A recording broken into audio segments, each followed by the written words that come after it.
आमच्या देवेंद्र कोठेंनी त्या ठिकाणी व्यथा मांडली। ते म्हणाले की बाबा ते सोलापूरचा काही उल्लेख आम्हाला त्या ठिकाणी दिसला नाही।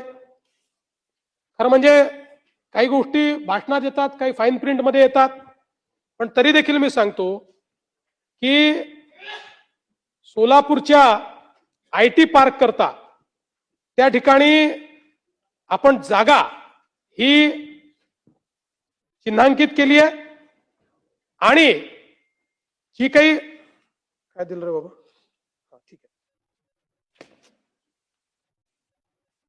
आणि या आयटी पार्क करता आपण काय केलं तुम्हाला ते याकरता लक्षात आलं नाही की आपण विभागाला एकत्रित अर्थसंकल्पामध्ये तरतूद दिलेली आहे। त्यामुळे मी आजच तुम्हाला अनाउन्स करतो की जी अर्थसंकल्पित तरतूद या सोलापूरच्या आयटी पार्क करता लागेल ती याच वर्षी उपलब्ध करून देण्यात येईल। यासोबत सोलापूरच्या विमानतळाच्या नाईट लँडिंगच्या संदर्भात केंद्र सरकारसोबत आमची बोलणी अंतिम टप्प्यामध्ये आहे।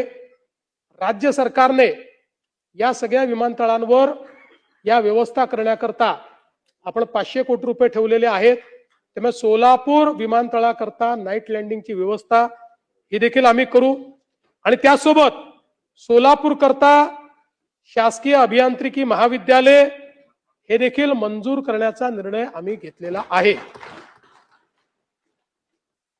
आणि पालकमंत्री, उडान पुलाच्या संदर्भातही आपण त्याच्याकरता निधी उपलब्ध करून देतो आहोत। त्यामुळे हे जे काही एक वातावरण तयार करण्यात आलं की सोलापूर सगळे जिल्हे झाले आणि सोलापूरचा उल्लेख नाही, हे काही योग्य नाहीये। सोलापूरला विशेष आपण लक्ष सोलापूरकडेही त्या ठिकाणी दिलेलं आहे।